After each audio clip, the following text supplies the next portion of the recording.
Miguel Iturrate back here for the CRP, and I am joined by Devin Miller, the MMA team getting together in the wake of the UFC on ESPN 2 card. The fight's going down in Philadelphia and obviously on ESPN, and we're going to go through the main card. Devin, how you doing? I'm doing good, Miguel, and this is a really good showing, in my opinion, for ESPN Network, the main ESPN, not the app. Their second main card showing. I thought this was something that there's going to only be right now with the UFC making the move to ESPN. They're probably getting a lot of new eyeballs, and I think that this is a card that's going to definitely be very favorable for them. We got a lot of good on about every different aspect, and we got Gaethje and Edson Barboza in the main event here, and Gaethje shuts the lights out in the first round, and it turned out a lot kind of what I was expecting, that Barboza is a great fighter and a amazing striker if somebody's playing a technical tit-for-tat type of striking game with him, or if somebody like a Dan Hooker that's just standing in front of him. But when he's pressured backwards by another superior striker and another superior athlete or grappler, he tends to struggle moving backwards, and that turned out to be the flaw here, and Gaethje puts the lights out. It looked like he was lacking a little bit of head movement, too, as we get right into it. And Gaethje, I think they both got racked at some point in there, so the exchanges were what we expected, both guys kind of going for broke. And, you did kind of put yourself out on a limb saying that Gaethje was going to take it, and, there were a couple moments in there where it could go either way, but I think it was a good call because overall, Barboza, like you said, with those flaws, the head movement, not working as well, moving backwards and stuff, Gaethje had him on his toes from the very beginning. So, an outstanding performance. The problem with this one is who do you give the knockout of the night to? Because I'm going to skip the co-feature and go right to the other featherweight fight first before we talk about Hermansson and Branch. What about Josh Emmett's performance with Michael Johnson? Emmett basically down with less than a minute left to go in the fight, probably going to lose it on the judges, and pulls off a very similar one-punch knockout. Well, how'd you see that one? Well, I was actually kind of disappointed because we were well on our way to calling a pick that a lot of people weren't picking. I took a risk with Michael Johnson. A lot of experts were picking Emmett to win this fight, and I thought that Michael Johnson, just from the fact that he's been in there with guys like Khabib and Tony Ferguson and Dustin Poirier and Nate Diaz and Edson Barboza, and just been in there with just a who's who of the 55 division, that he's been in there with a lot better guys than Josh Emmett. And the only real big win that we had seen with Emmett was his knockout over Ricardo Lamas, which 2 years ago was a big deal. It shot him up into the top 10 of the rankings, but now it's not as big of a deal as we've seen Lamas kind of take a downturn in his career.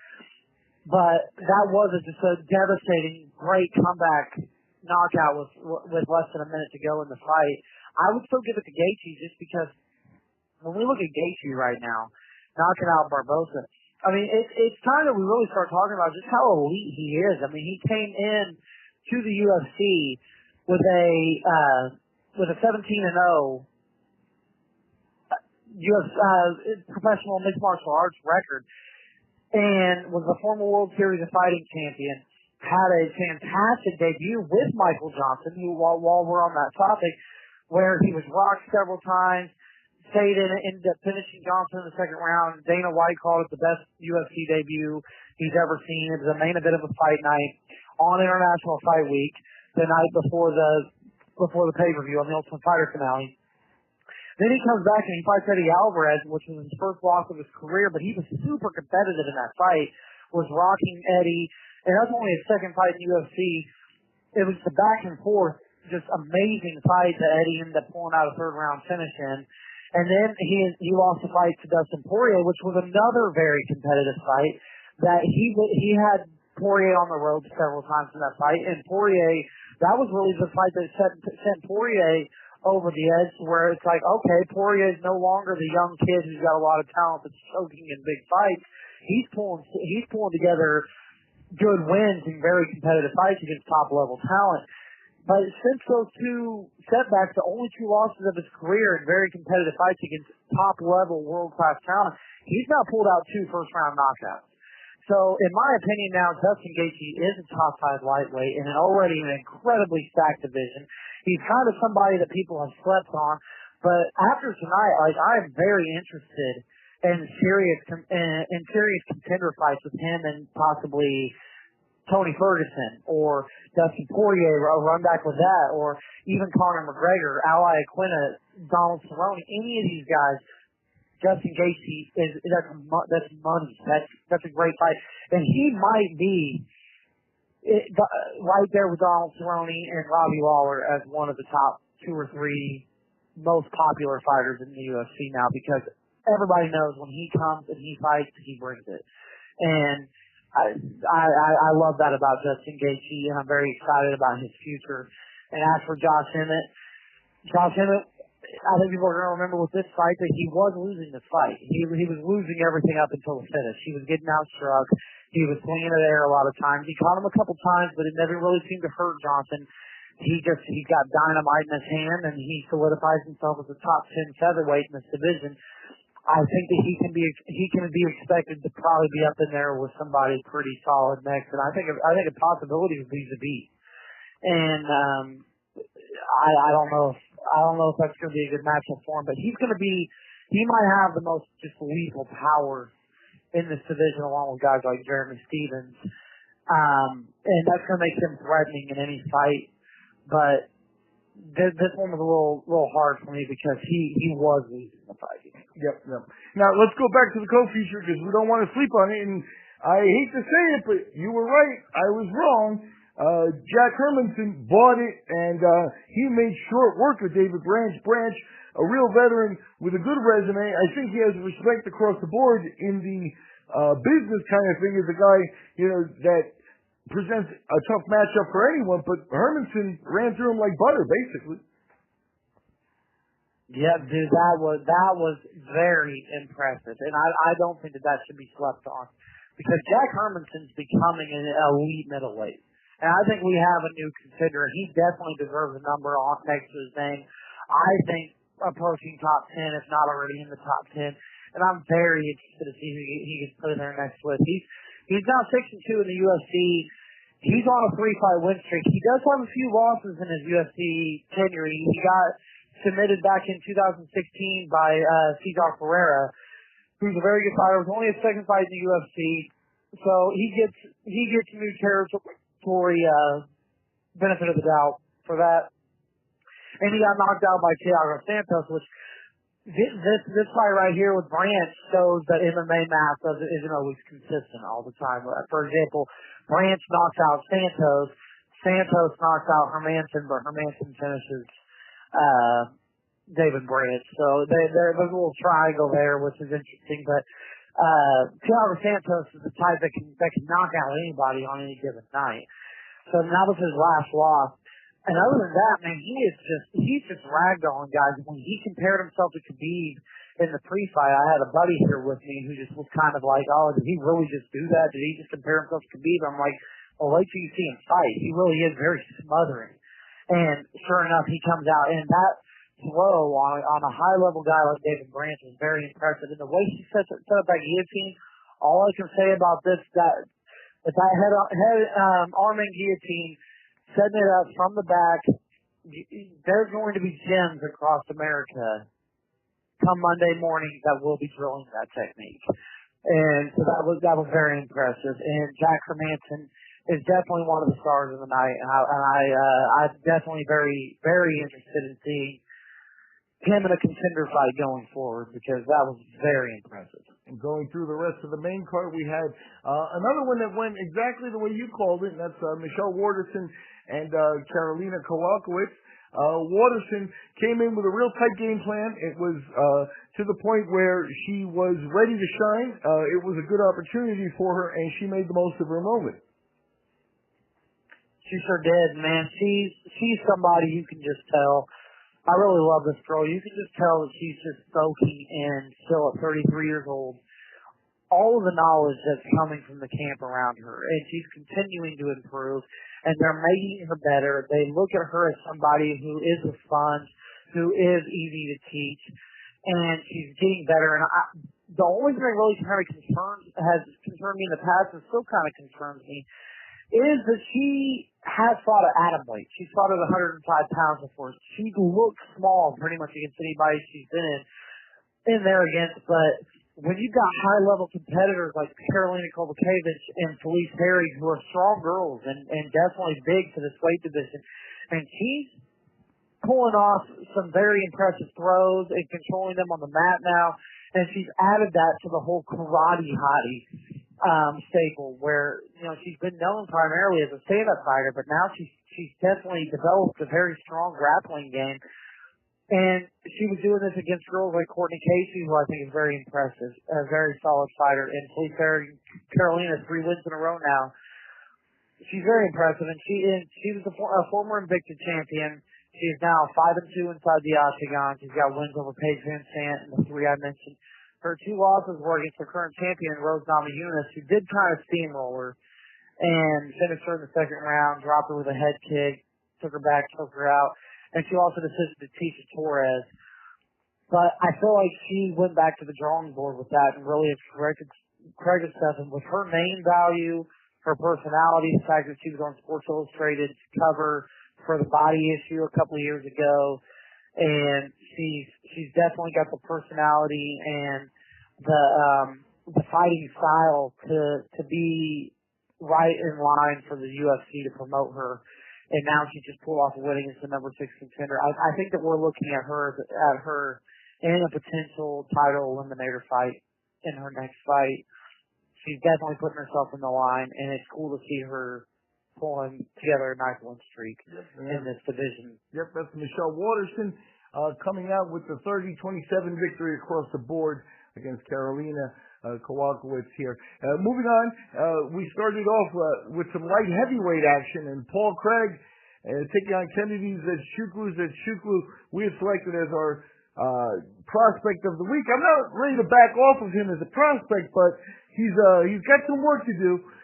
He extended the fight in the 3rd round, put it on Craig, and was likely on his way to a decision via the judges until Craig caught him in the triangle, showed him some stuff that he'd not seen, it looked like, and finished the fight with less than a minute left in the 3rd round. Craig gets the victory, and how did you see this one? I thought Craig, definitely a guy that didn't take a minute off in this fight.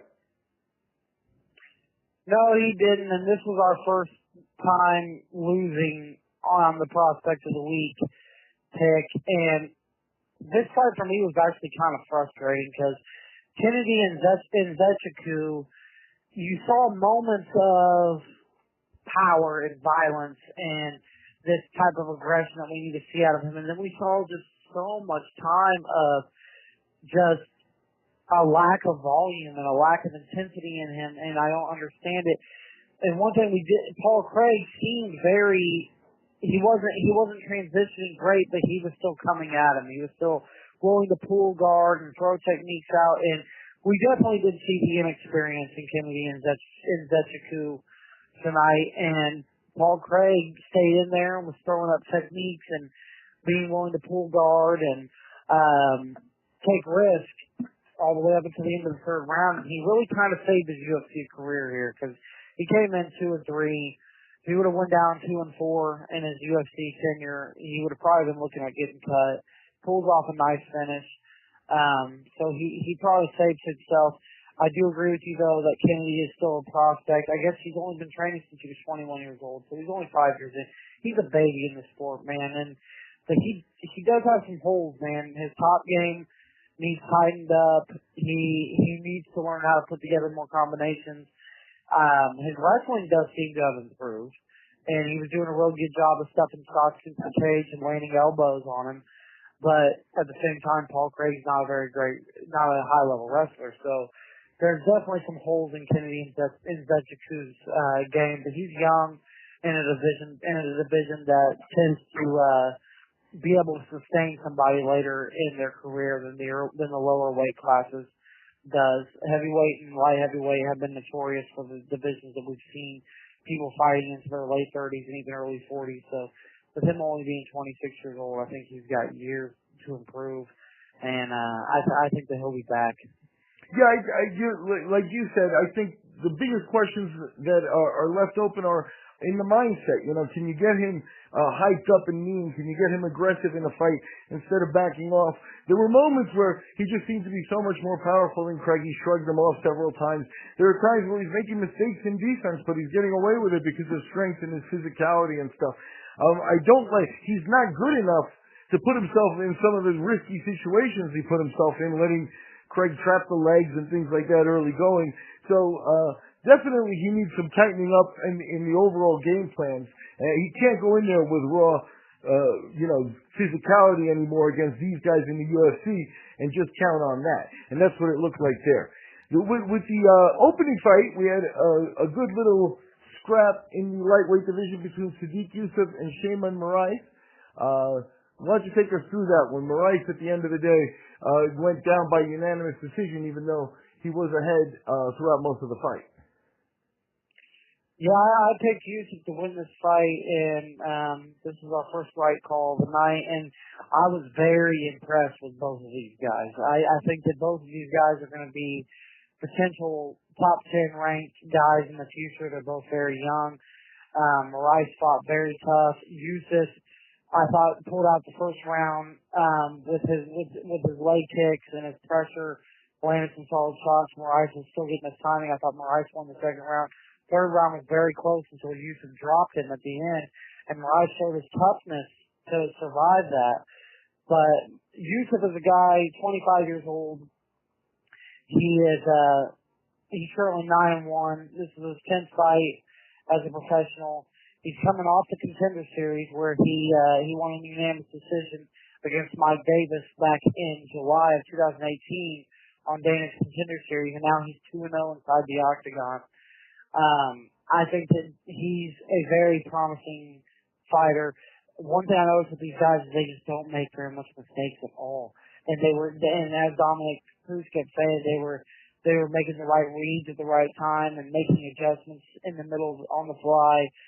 Moraes is so young too, only 28 years old, and he's now 2-2 in his UFC tenure. But his two losses were against Sodiq, Yusuff, and he lost his first fight in the octagon against Zabit Magomedsharipov, there's no shame in losing that fight.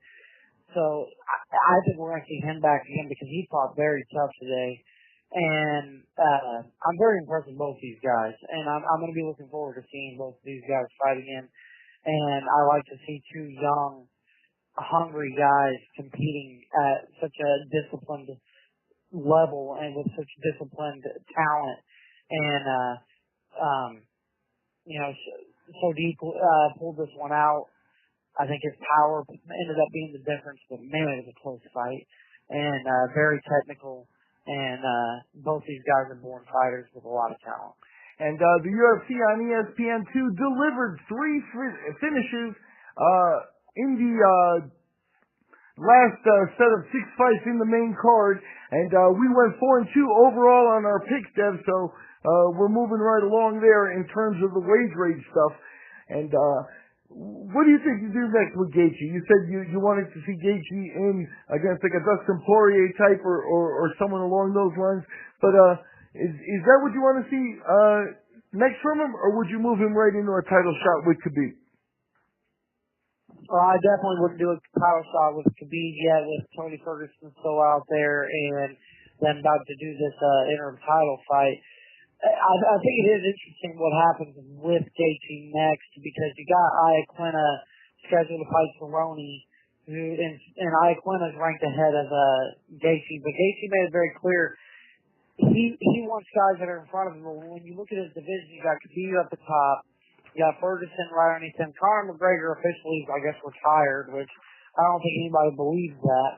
But then you got Poirier fighting Max Holloway, you got Iaquinta fighting Gaethje, and you got Kevin Lee moving up to welterweight. So this is going to propel Gaethje into top 5 contendership at this division for sure.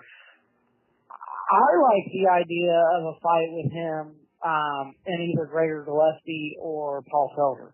Is what I would look at. I think a fight with him and Paul Felder would be very epic, and it would be a great scrap. I'm not sure if Gaethje's going to want to look backwards though, is the only thing. But he really might not have any other choice. And with so much uncertainty going on in this division, it's the popularity that's going to come with Gaethje also, and that does such a big thing with the UFC. They know that he brings the fight. They know that he's exciting. They know the fans know his name. They love him. I think it's very possible we see him. And actually, I always go as far as say it's likely we see him against either Tony Ferguson or Conor McGregor next. And the CRP is talking about the UFC Philadelphia. The fights are in the books, and we've gone through the main card results and the aftermath. I'm Miguel, joined by Devin Miller here on the CRP.